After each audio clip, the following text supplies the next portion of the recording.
May muling nagbalik sa sugod bahay.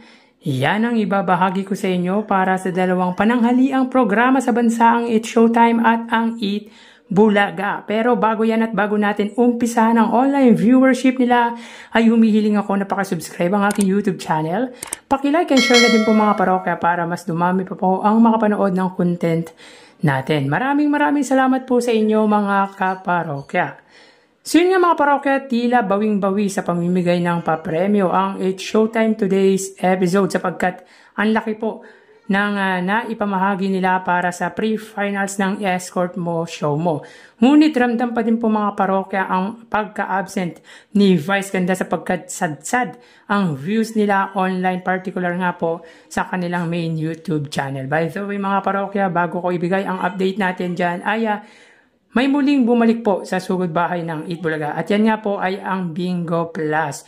So ilang linggo din nawala bilang resident sponsor ng sugod bahay ang Bingo Plus at yan nga po upon watching sa Eat Bulaga kanina ay bumalik na muli ito. Another big sponsor ito mga kaparokya para sa Eat Bulaga, pero paalala lang po, hinay-hinay po tayo sa pagtangkilik ng mga handog nito. Be responsibly po mga kaparokya. So yun po mga parokya, kanina nga po ay mayroong 37 TV ads ang Eat Bulaga at merong 3 gaps. So sa unang gap, sila po ay may 12 TV ads. Sa pangalawa ay 13 at sa pangatlo ay 12 TV ads. Samantalang wala po tayong na-record na ads for Eat Showtime, but obviously ay more than 150 TV ads naman po yun. Anyways, mataas po ang ads ng Eat Bulaga for today's episode dahil mas mababa po ang ads nila for the past 2 days nitong Lunes at Martes. Pero ngayon po ay more than 30 TV ads po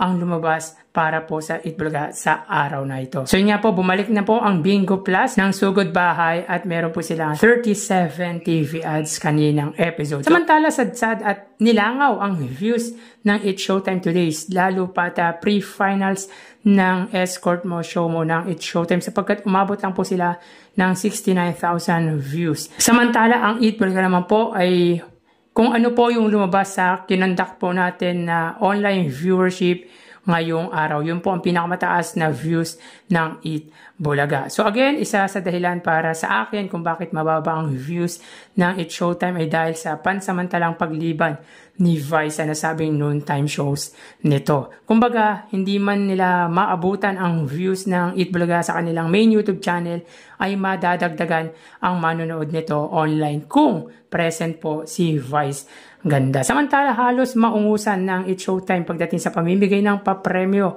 ang Eat Bulaga kanina sapagkat nakapamahagi po sila ng total of 165,000 pesos at 180,000 naman po sa Eat Bulaga. So 165,000 ay pinamahagi ng Eat Showtime, 30,000 dito ay sa Masasagot Mo Ba, 120,000 sa Escort Mo Show Mo at 15,000 naman po sa Tawag ng Tanghalan. Bali sa 120,000 ng Escort Mo Show Mo ay 3 winners would receive 20,000 pesos and 6 non-winners received 10,000 pesos with a total of 120,000 pesos. Samantala, 5,000 sa pera fee segment, 70,000 sa sugod bahay, 65,000 sa Gimme 5 at 40,000 naman po sa The Clones sapagkat tatlo po ang naglaban-laban sa The Clones kanina. So malaki ang naipamahaging papremyo ng Eat Showtime today's episode, pero hindi pa rin po nila nalagpasan ang papremyong ibinigay ng Eat Bulaga ngayong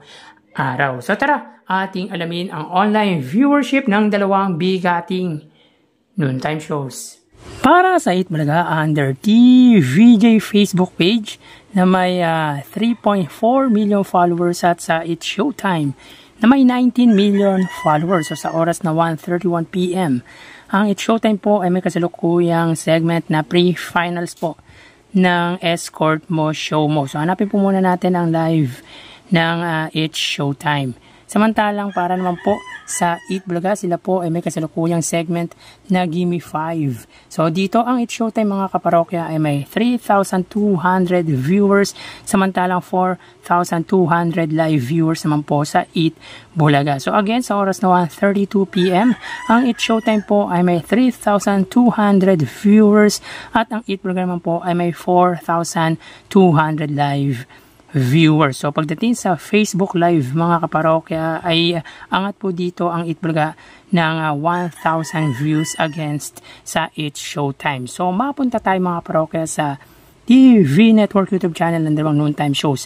Para po sa Eat Showtime, under po yan sa GMA Network YouTube channel na may 39.6 million subscribers at sa Eat Bulaga naman po under sa TV5 YouTube channel na may 2.56 million subscribers. So sa oras na 1:32 PM ang Eat Showtime under GMA, sila po ay may 21,000 viewers.